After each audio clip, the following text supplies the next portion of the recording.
रीतिकालीन श्रृंगार रस के श्रेष्ठ रीति सिद्ध कवि बिहारी लाल द्वारा रचित बिहारी सतसई का 95वां दोहा पढ़ेंगे। उसके कठिन शब्दों का अर्थ, सरलार्थ और व्याख्या करेंगे और व्याख्या के तत्वों के आधार पर उस दोहे की काव्यगत विशेषताओं को उद्घाटित करेंगे। दोहा है, सहज सचिकन श्याम रुचि, सुचि सुगंध सुकुमार, गन तुन मन पथु अपथु लखी, विथुरे सुथरे बार, विथुरे सुथरे बार। अब इसका प्रसंग तो हम लोग पढ़े हैं और जानते हैं कि रीति काल का समाज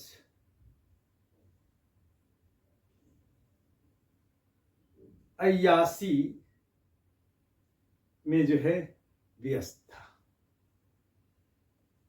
और उस काल का समाज हो या साहित्य हो, दोनों में अलंकरण और श्रृंगार की प्रधानता रही है।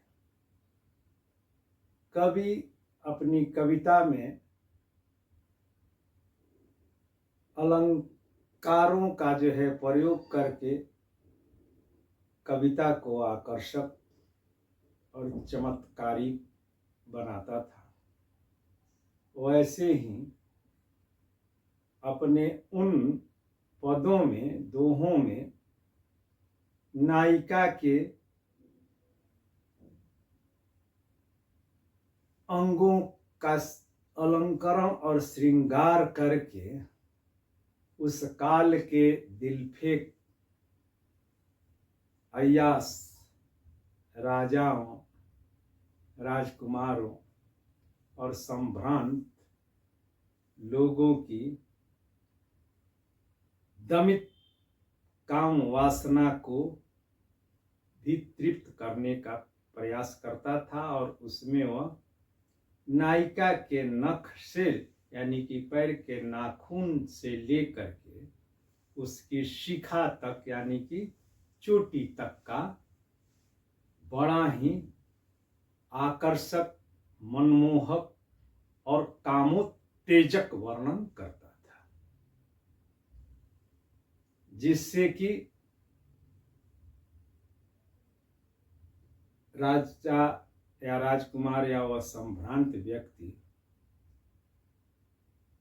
अपनी प्रेयसियों में, नायिकाओं में, रानियों में सौंदर्य के उन समस्त प्रतिमानों को ढूंढने का प्रयास करता था। नाक कैसी है तो सुक जैसी है, गर्दन सुराही के गले जैसी है, आंखें कमल और मृग और मछली की आंखों जैसी है, और बाल नागिन जैसे हैं, जंघा कदली के स्तंभ जैसा है, आदि आदि बढ़ा चढ़ा करके वर्णन करता था। उसी प्रसंग में यहाँ कवि नायिका के लहराते काले बालों की जो है प्रशंसा कर रहा है। तो अब इसके कठिन शब्द तो सहज, यानी कि सहज ढंग से झूलते लहराते, सचिकन यानी कि चिकने, यानी कि मुलायम, कोमल, श्याम माने काले, रुचि यानी कि रुचिकर, आकर्षित करने वाले, सूचि का मतलब पवित्र, शुद्ध, स्वच्छ, सुगंध का मतलब सुगंधित मधुर सुगंध वाले, सुकुमार यानी कि कोमल। गणतु का मतलब जो है गिनना या और गुनना। न माने नहीं, मन का मतलब मन, दिल, हृदय। पथ का मतलब उचित, अपथु का मतलब अनुचित। लखी माने देख कर, देखना। बिथुरे माने बिखरे हुए, और सुथरे माने संवरे हुए। बिथुरे सुथरे, बार माने बाल। अब इसका सरलार्थ कि नायक नायिका के सुंदर बालों को देखता है और उस पर वह रिझ जाता है। और स्वगत कथन भी हो सकता है, या अपने मित्र को नायिका के बालों के सुंदरता की जो है बात कर रहा हो, या कोई दूती नायक के मन में नायिका के सुंदर बालों की प्रशंसा करके उसके मन में राग जगाना चाहती हो। कोई भी प्रसंग हो सकता है। तो नायक कहता है या अपने मित्र से या सौगत कि सहजता और सरलता युक्त नायिका के बिथुरे और सुथरे बाल। बिथुरे यानी जो है बिखरे हुए, मगर सुथरे यानी कि ढंग से संवारे गए, सहज ढंग से जो है झूलते और लटकते हुए। चिकने यानी कि जो है कोमल मुलायम, काले रुचिकर और स्वच्छ, और जिससे कि सुगंध निकल रही है, वैसे सुकोमल बालों को जो है देख करके मन में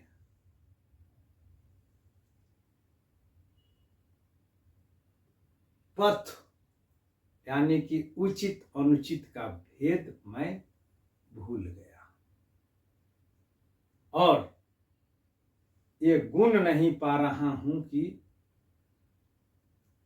या उस नायिका की तरफ आकर्षित होना मेरे लिए उचित है कि अनुचित है।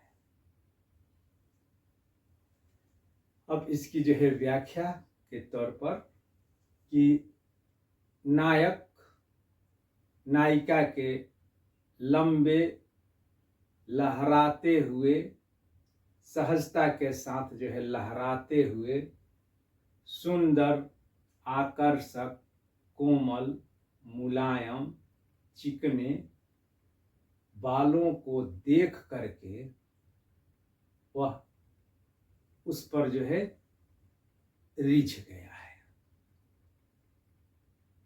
और अब जो है दोनों नायिका और नायक के बीच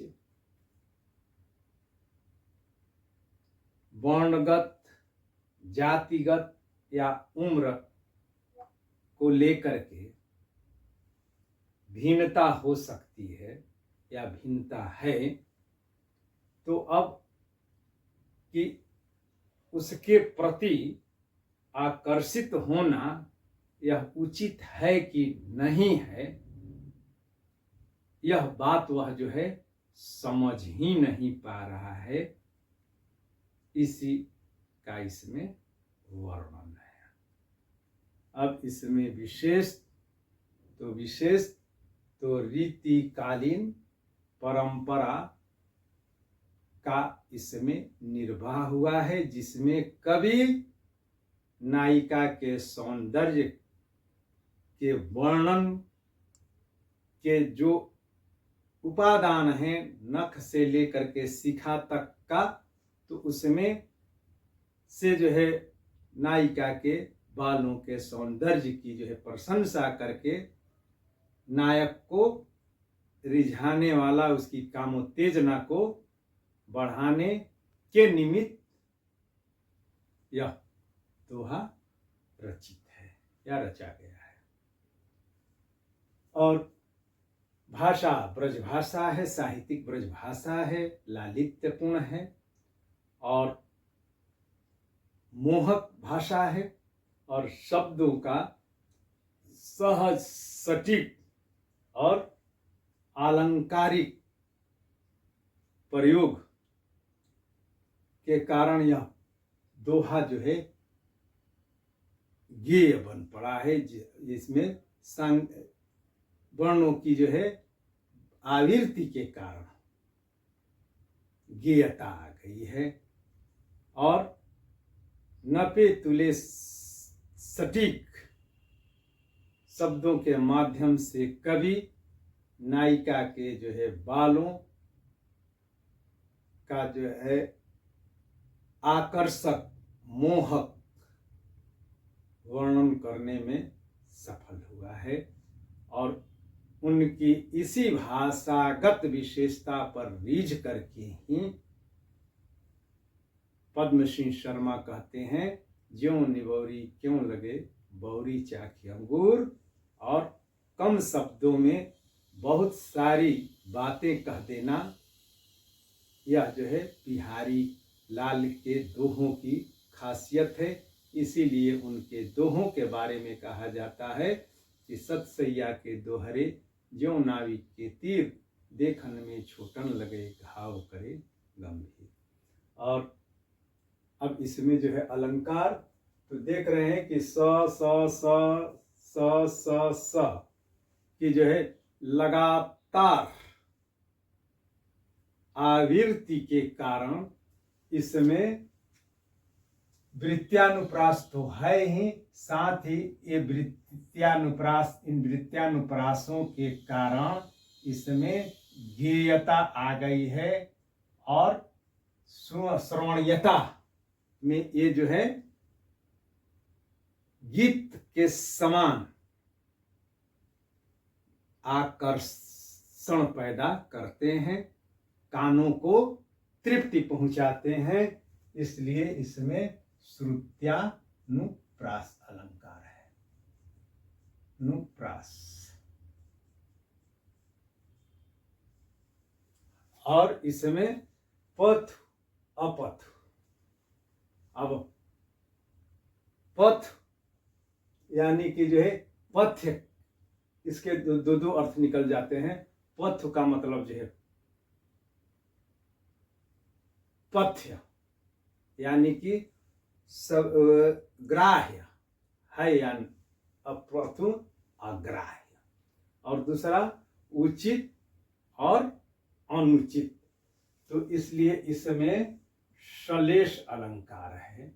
और साथ ही यहाँ पर देख रहे हैं बिथुरे भी हैं यानी बिखरे हुए भी हैं, और सुथरे यानी कि सुघरता के साथ जो है संवारे हुए भी हैं, यानी कि दोनों एक साथ नहीं हो सकता है। और साथ ही ये जो है सहज भी है, यानी कि सहजता के साथ जो है झूल भी रहे हैं, लटक रहे हैं, और बिथुरे यानी कि बिखरे हुए भी हैं और संवरे हुए भी हैं। तो इसमें जो है विरोधाभास जो है लग रहा है, तो इसलिए इसमें विरोधाभास अलंकार है। और इसमें सौंदर्य का, और विशेष करके जो है बालों के सौंदर्य का बड़ा ही स्वाभाविक, क्योंकि बाल जो है काले होंगे और लहराते हुए होंगे, कोमल होंगे, और उससे जो है अगर मादक गंध भी आ रही हो और बाल जो है स्वच्छ हों तो स्वाभाविक रूप से आकर्षक होंगे ही। तो इसलिए इसमें एक स्वभावोक्ति अलंकार भी है। स्वभावोक्ति।